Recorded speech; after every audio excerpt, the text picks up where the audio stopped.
Hello, everyone. Hey, Jackie, Kaneetha, Janet, and Alicia. I hope everyone has received their book that I've mailed to them, Content Area Literacy Interactive Teaching for Active Learning.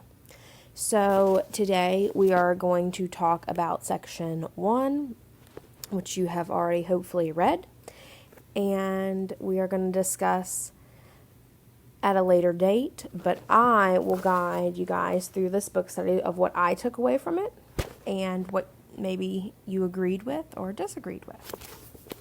So let's go ahead and start. I'm going to use my book because I have lots of notes. Start with Section 1, which was Interactive Teaching Begins with Knowing Students, which I find to be very important. Knowing students is the basis of our teaching. If we didn't know students, how would we know how to engage them in learning? So it started out with teaching is more than transmitting information, and I think that just resonates really well with our school culture. Presenting information to students is just not enough, as they said in the text, and I think that's very important to understand, because then when we present information in an engaging and active way, we can connect and categorize, or the students can connect and categorize information. And, it's really a constructive process, as Manzo talks about it. And I also think, students' interests play a big role, and you need to also understand the student to be able to see maybe what misconceptions they might have and what background information and experience they have to play into the reading process and the learning process.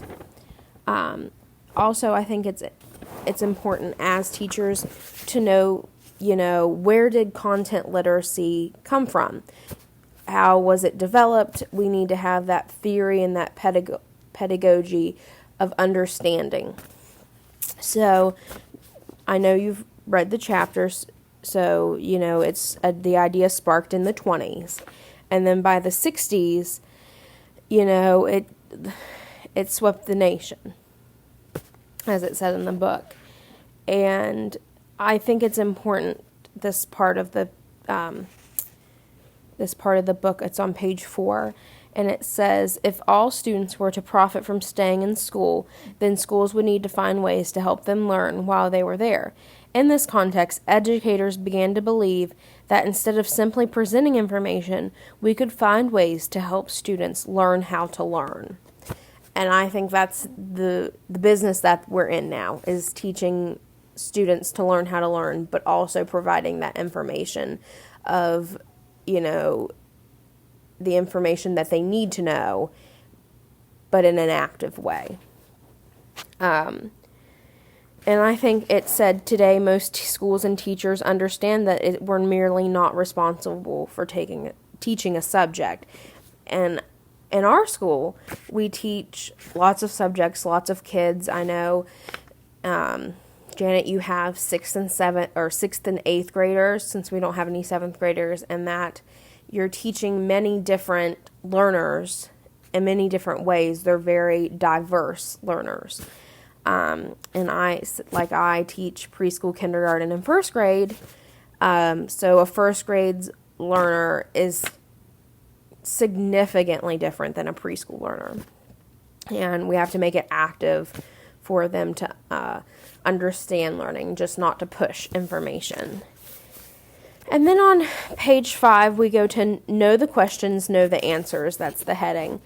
And the first question is, haven't students learned to read by the time they finish grade school? And I think they might learn decoding, if that's the sense of learning how to read. But there's much more than just decoding and reading. And it's understanding, interpreting, and applying, like the author had said here.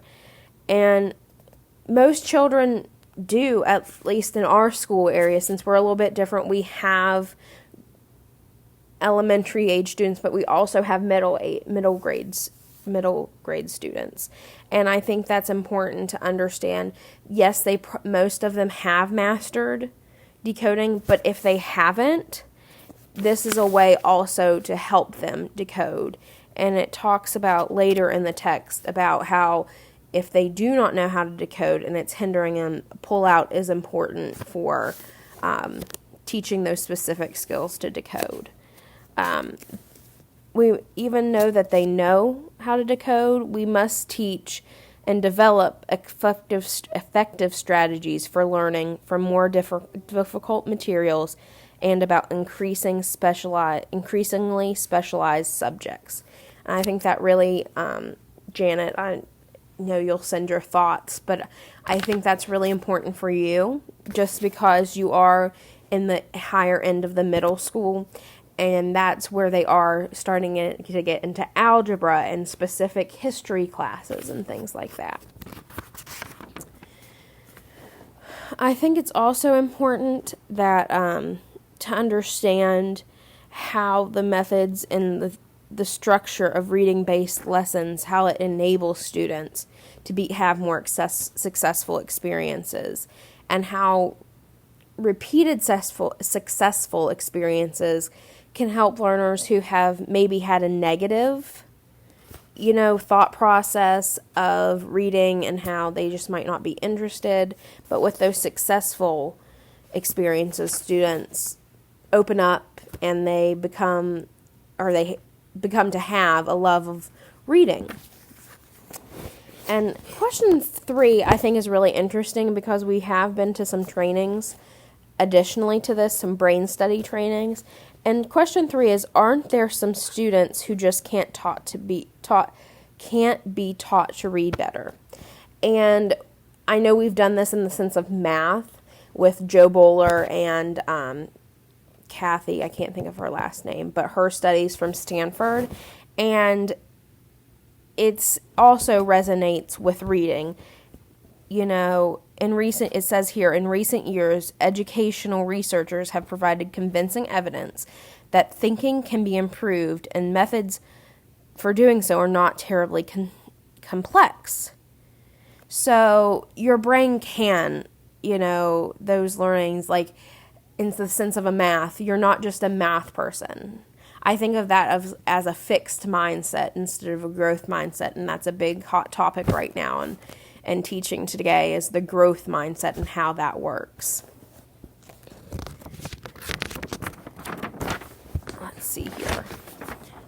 Oh, and the next, it was question 4, talking about pulling out students' separate pull-out. And 2 things have become clear. Pull-out programs are necessary for those students who have not mastered basic decoding, and that's what I mentioned earlier. And I think that's really important for us to understand and identify in our school who has not mastered that basic decoding and how can we help them. Many good teachers teach some reading without labeling or even realizing, with content area teaching. And I think that's something we do very well. Jackie, she's our reading specialist, but you also teach 2nd and 3rd grade and some 1st graders. And I think that's something that you do really well. And with that active and engaging learning, you help students become better readers. And I think it's also not just the people in this book study that are at our school, but I really think we need to broaden, our realm of content area reading. It's not just in the classrooms of the main 5th, 6th, 7th, and 8th and those kind of things, but like music, art, GEM, or physical education, those kinds of classes are attributed or need to be intertwined or integrated into that literacy program so we can have a true school-wide approach. And I think it was interesting with question 7 What level of reading achievement can content teachers expect for students to have, and how can they evaluate their students' reading? So, I think the higher the level, it talks about the higher the level of the grade, the wider the range. And I think that's, again, for Janet, especially important to understand and to be able to understand that those students do have a wide range, and are we meeting their needs at each one of those ranges or levels? And then it goes into talk about the basic approach of content area literacy is based on an interactive methods for teaching, reading, thinking concurrently with subject area knowledge and applications. And then we're going to go into the header of content area literacy. And I think it basically, when I think of content area literacy, I think of teaching, reading, and thinking. So, in meeting the needs with content area teaching, we meet the needs of all the students and all the quote-unquote check marks of standards and stuff like that, while meeting a wide range of students who have various levels, who are learning at various levels.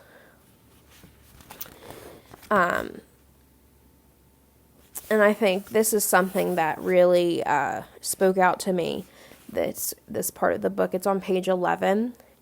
If students are initially engaged in authentic, relevant problems, situation, or challenge, the relevant information is acquired most effortlessly and in a fraction of the time. That basically sums up why we should be teaching like this, and how we need to be teaching. I think it's important to understand, if they're not engaged, they're not going to learn the content. And it's all for naught, And students, I think, in this content literacy, they're challenged to analyze, reflect, communicate, and create. And that tends to develop more naturally, and thinking is developed more naturally and easily when these are together instead of isolated elements. Then we're under the heading Interactive Teaching for Active Learning. And hands-on, it just reiterates how hands-on experiences are just so important for active learning, and that's how we meet the needs of our students. We also, I think, as teachers, it talked about in this section, the whys. Why do they have to know a fact? Or what's the purpose of us teaching this content? And I think we really need to understand, is it really relevant to them, to the student? And how is it relevant? And how are we going to make that engaging and in a way that they understand, but also teaching those reading skills and those strategies. It talks about pre-reading, guided silent reading, and post-reading, and I think these are 3 really good strategies to use. It's a process, the cycle process, of using it. And it talks about this following elements of assessment, engagement, scaffolding, modeling, reciprocity, and fading.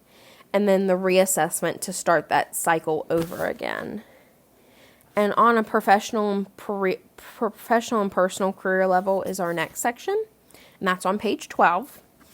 And I think it's important to understand when Manzo talks about these methods offer practical ways to satisfy today's expectations that students quite varied learning aptitudes and those with special learning needs and from diverse cultures and backgrounds should have the opportunity to learn. in a normal classroom setting. And I think that's important for students to feel valued and to be understood. And content area teaching, I think, gives students the ability to have flexibility, teaches them flexibility. And the idea of flexibility that's a lifelong skill. I mean, think about us right now. I'm delivering a book study at my house, and I never thought I would be doing this, but we have to be flexible. And that's what a lot of our teaching, we have to be flexible, go which way. And we know that, better than a lot of people, since we're such a small school with a very limited number of staff.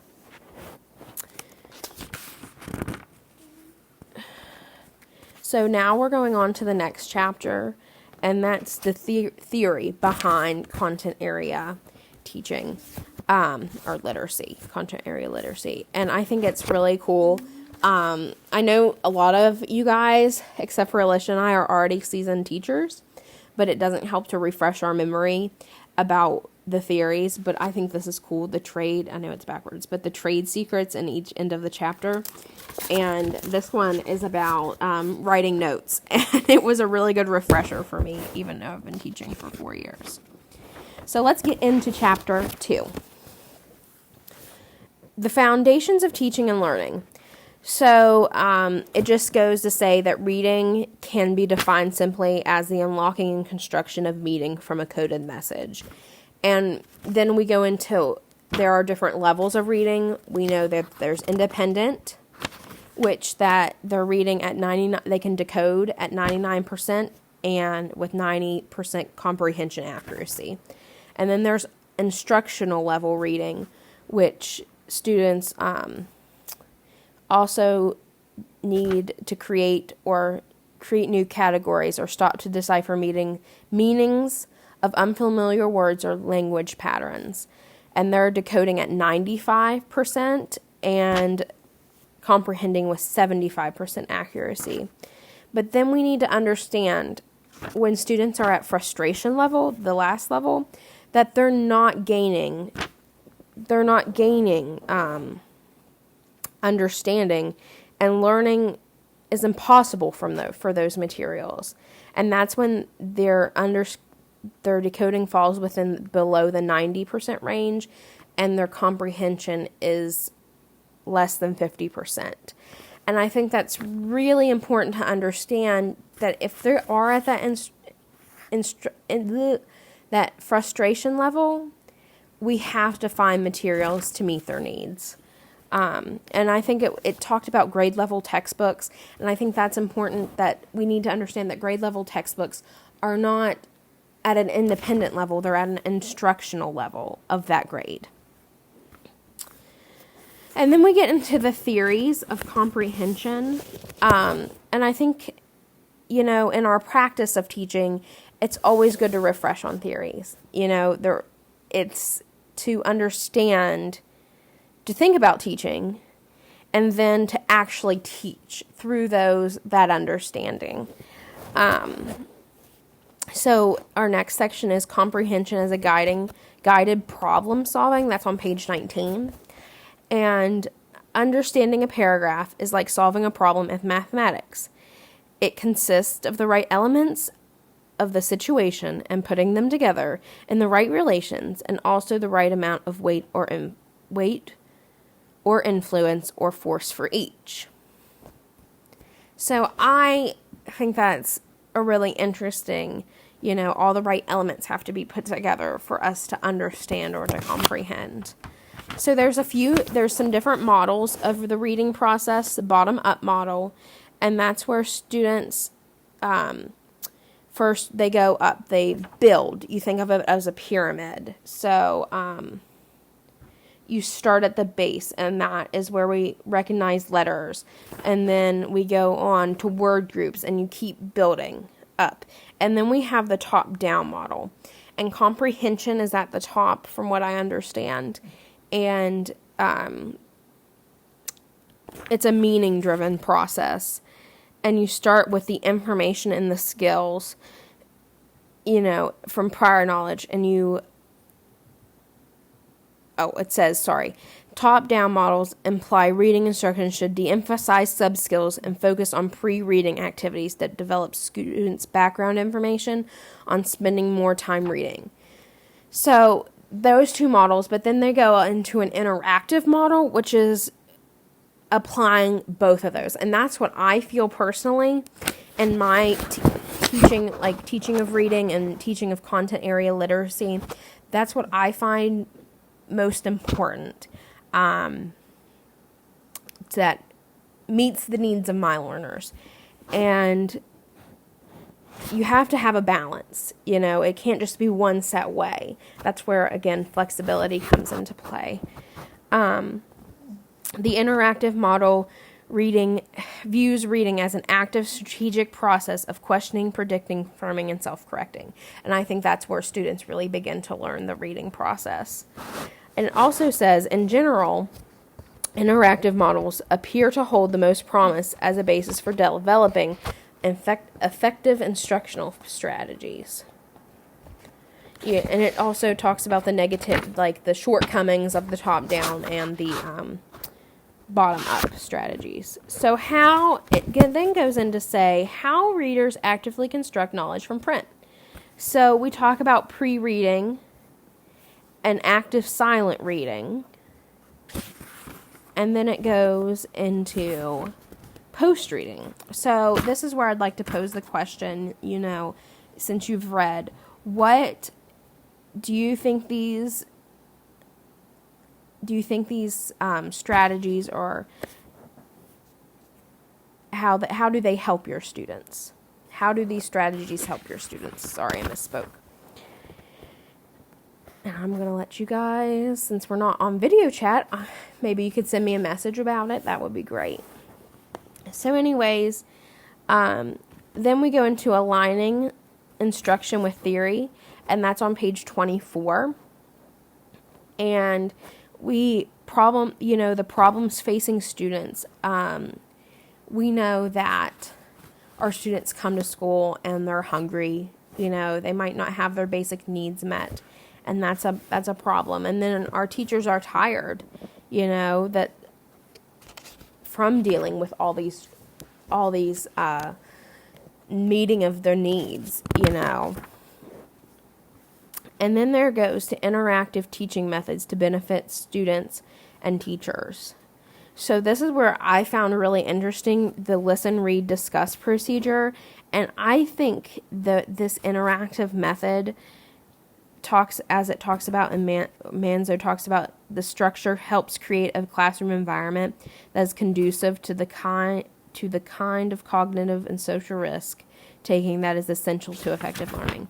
I love this method, and I would like to use it. So then it talks about the steps in the method and facilitating the post-reading discussion. And I think in the post-reading discussion, I find that would be the best. That's where the meat and potatoes are for understanding and to gain understanding and to make those connections.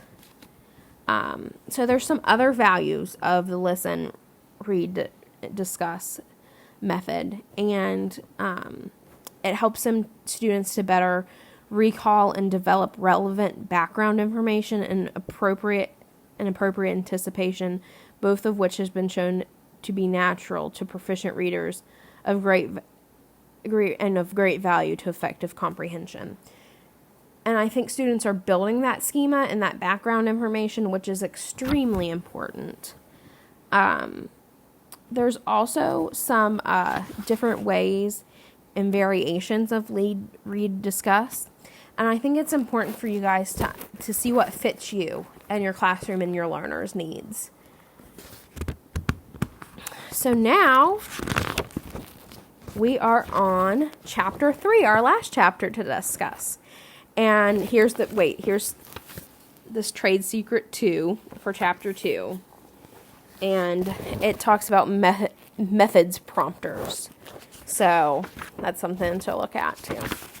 So with chapter 3, interactive assessment for active self-monitoring, and that starts on page 34. It doesn't have a page number on it, but the other page does.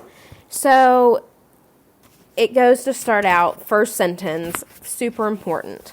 Interactive teaching begins with interactive assessment. And I think that is like a great overarching sentence for understanding. You know, the influence of testing is huge. And how do we do that to meet our learners' needs, to where it's just not a bland, inactive process where students aren't engaged? So it talks about higher order and performance-based assessment. And then it goes into different types of assessment. It talked about the ITI, which is the informal text book inventory. And then it talks about how to construct and how to make those inventories, and then how to administer. It talks about the close passage test, which I found personally that was really interesting. How to make a closed passage test. I didn't know how to do that. And I personally, in my personal believing, would use the interactive close where they can use synonyms, because I feel like our students do not have an adequate schema background, so they might not know those words that are not found in their everyday language, but they might know a synonym, which still means they understood what needed to go there. And then it talks about using rubric evaluations to enhance writing activities, portfolios, which that's something we do, and I think it's important, but I think it's also just to be understood, it is time consuming, and it talks about that in the book. You know, it is extremely time consuming to just look and to be able to really understand, but it's an authentic way to understand learners, and I think that's important, even though it takes a lot of time. So now that we've really looked into the ability to assess in reading and writing, I think it's important to start and talk about the section of assessing text difficulty. And the difficulty, it starts out, the difficulty level of a text is referred as the text readability. And there's a Rager's readability graph. Computer programs can teach it. There's readability checks. But there's one that I found really interesting, which was the FLIP for Students Analysis of Text Difficulty. And that gives them a way to students, a student piece. They get to evaluate and to be able to understand. And I'll talk about FLIP in just a second. There's also matching students' abilities with text difficulty through close. So with FLIP, I think you saw the FLIP chart, and FLIP stands for friendliness, language, interest, and prior knowledge. And I think through the FLIP method or way, you're really hitting all the main categories that are really important for students to be able to understand text. And then FLIP also has a follow-up, which I think it was interesting. My purpose for reading is, my reading rate should be active, and then it has active reading time, which I think is really good for students to understand and to self-monitor, and that's through the self-monitoring they're able to build. And then we go to looking back and looking ahead. So it provided a tour of means for assessing the difficulty level of print, and it provided student assessments to text assessments. So in the next chapter, which we will be doing next week, or the next section, our next section is, let me look here, sorry. Reading and learning from text. So we're not going to do all the chapters ahead of time. We're going to just do chapters 4 and 5 for next week, and then the third week we're going to do 6 and 7. But I have just a few questions for you guys about the chapters that we've just read and that I've went over. What resonates with you in section 1? That's my first question. And how have we applied the main concepts of content area literacy in our classrooms? And another thing we need to think of is, what can we do to strengthen our approach to content area literacy in our school and create a very strong, solid school-wide approach? So I hope you guys had a great time listening to my thoughts about the book and what I found important. If you guys would like to send me messages about what you find important through email, that would be great. I hope you have a great day. Stay safe, and hopefully to see you soon at food delivery.